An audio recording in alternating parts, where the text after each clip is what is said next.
Puppy. What the fuck?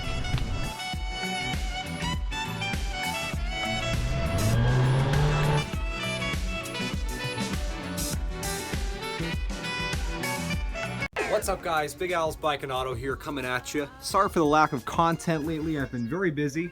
The first thing I want to show you guys is this 93 Corolla I picked up recently. Nothing special, I got a pretty decent deal on it, but it's a car, it's not worth much anyway. Got it for 300 bucks. It's got 178,000 miles on it. Clean title, 2-owner car. Has a couple minor things like this bumper was hanging off, which I fixed. I just have to get a replacement marker light here. Missing a hubcap, which doesn't really matter, but if I'm at the junkyard and I see a hubcap or a set of hubcaps for cheap that'll match while I'm getting this marker light, I'll take care of that. It does have a chip in the windshield, a pretty good one, looks like a bullet hit it almost, and most people's insurance will cover the replacement of that. But it has a very straight body, it has good paint, which is hard to find in these Corollas. It's a 16 valve, 4-cylinder, very reliable. So you can see it's in pretty good condition overall. I've been using it as a daily for the past few weeks because the Element is out of commission again. I changed out the pressure switch for the VTEC solenoid. I used a Chinese one like a fool, and now the whole VTEC solenoid's acting up. I'm going to check engine light and it's not engaging VTEC, so I'm going to replace the whole solenoid. So I'm going to start this thing up for you guys. I'm actually taking it now to go pick up another vehicle I'm selling on consignment. I've been doing a lot of consignment deals lately. The one I've been trying to sell for the past week and a half now is a 2001 Honda CRV. It's an all-wheel drive manual. It has some minor body rust, but pretty solid car, 170,000 miles on it. I want to show you guys a couple minor issues on this Corolla quick, some other issues while it warms up. Engine does vibrate quite a bit because the motor mount up here in the front, but it runs very well, doesn't overheat. Nothing funny wrong with it. Oh, the power steering stopped working after I bought it. I knew there was an issue. The pump was very loud. I put in some Lucas stop leak. Unfortunately, I think it might have been too late because a few days later, the power steering failed. The car is very light, fortunately, and it's almost unnoticeable that the power steering does not work. So another thing I'm not going to bother fixing. One of the most important things down here in South Florida is having ice cold AC, which it does have. A little bit of body damage over here. Looks like someone might have bonded it up at some point, which is good because it didn't rust, but not the most visually pleasant thing to look at. Usually these sell for around 800 bucks in a lot worse shape. That's why I'm thinking I might be able to grab 1,000 or even more, but we'll see. Either way, I'm making decent money on it, and it's been very useful for me for the past couple of weeks. I've racked up some good miles on it. The only thing I've done to it is change the oil, and like I said, put the bumper back on the front. What I do like about this car is these little old Corollas and old Toyotas in general are very basic and very reliable. And this car has crank windows, so you don't have to worry about window regulators failing. Stock radio, which I love stock radios. Obviously not the best for sound, but they look good appearance-wise, and usually don't give you too many issues. The brake light is on. I think that might be because there's an issue with the brake lights. There's a little piece of rubber underneath these brake pedals. Basically, when you push down, so it triggers the brake light. And I'm assuming it's broken because the brake lights stay on. I actually had to unplug them. I don't want to sell a car without working brake lights or brake lights that stay on and drain the battery. That would not be good. So I will fix that before I sell it. But let's go ahead and take it for a spin. I doubt the camera's going to pick up the intensity of the vibration, but I don't know if you can see it, the steering wheel actually vibrates pretty badly when you're sitting at idle because of the motor mount. So I don't know, I'd like to change it out, but again, I think this car will sell for 800 to 1,000 either way, based on the other Corollas I've seen in the market, which have over 200,000 miles, have faded paint, AC doesn't work, or they're overheating. And I'm going to try to sell it first as is. And if it doesn't sell because of this vibration, then I'll go ahead and spend whatever it's going to cost me to put the motor mount in. So this is one of the classic annoying situations I deal with consigning cars. The guy I'm selling this car for, he still needs it.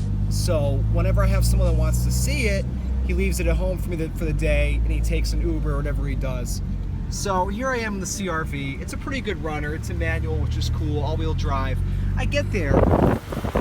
Tires flat. Now mind you, there's someone waiting to see this car right now at a supermarket parking lot nearby, and they've already been there for probably 20 minutes. I run home to get a cigarette lighter compressor. The tire's so fucking flat that the cigarette lighter compressor's not doing anything.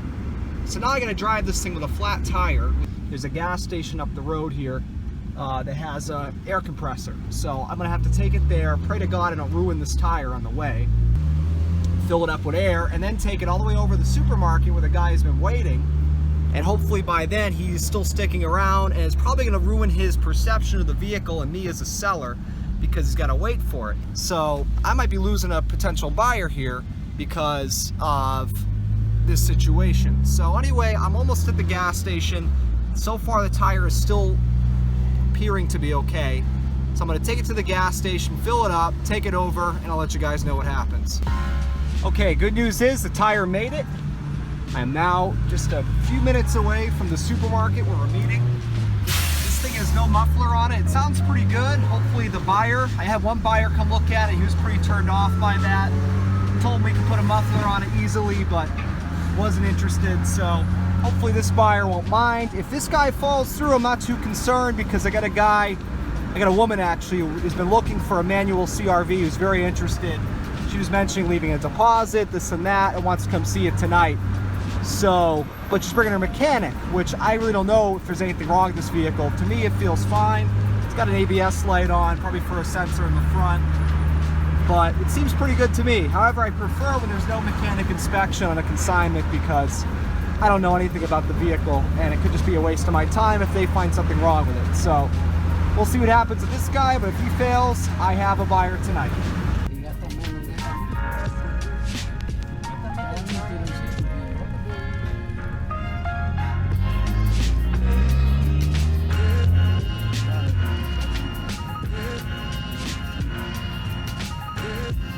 So that went pretty well. The guy, of course, typical Craigslist lowballer, told him forget it, and then he came up to about $1,800, which isn't too far off from what we're asking for the car.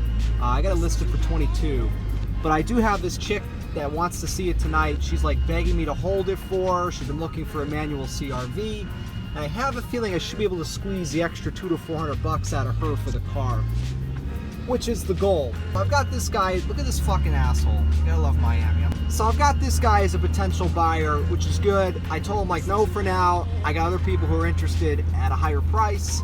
If they fall through, I'll let you know. So I don't think he's going anywhere. I'm gonna bring this thing back to his house, park it there until tonight, and we'll see what happens. I wish he'd leave some goddamn gas in the thing. This is the second time I've picked this car up and it's been on empty. Here's the CRV if you guys are interested in seeing what it looks like. It's got decent paint. It does have a lot of cosmetic damage. Pretty sizable dent on this door here, and there is some rust. This was an Ohio car before, so it's definitely got some rust, but it's solid overall. Just not the prettiest, but definitely a good running, driving CRV. That's the scoop. I'm gonna show this thing again tonight, and hopefully I can get it out of here and make a good buck off of it. All right, I hope you guys can see me. I'm in the CRV on my way to meet the buyer. I showed it to a woman last night. She was an absolute pain in the neck. She was gonna pay more, but she couldn't pay right away. She had to leave a deposit. And at first I said, okay, but then I talked to the owner of the vehicle and he wants it gone. And then he changed his mind and said, well, let's go with her, but if she can bring a deposit tonight, because she was saying tomorrow, meaning today. And then she goes, okay, I'll meet you tonight. Then all of a sudden, I stay up till like 12:30 in the morning to meet this chick. Then she goes, oh, I can't do tonight. I can do tomorrow, but I'm bringing my mechanic. And I'm like, no, I'm not playing these games anymore. You inspected the vehicle. I told you there's something wrong with the vehicle. You drove the vehicle. Like, I've got another buyer who's ready to go with cash. And the seller of this vehicle felt the same way. This chick's playing games. Who knows if she can come up with the money. Now, granted, a deposit's not refundable, but all she could do for a deposit was $100, which is nothing real useful. This is the guy that offered $1,800 yesterday. We tried to get him to come up, to no avail, so he's paying $1,800. The seller of the vehicle's happy with that. I'm happy with that. I'm still making good money off this sale. All right, so I totally forgot to record. I was just caught up in the transaction, but the CRV is sold, $1,800. I think the guy got a pretty decent deal on it. It's not the most pretty one cosmetically, but mechanically it was very sound.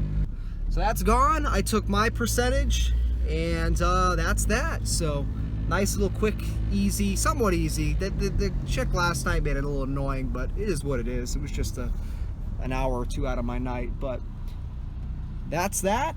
On to the next one.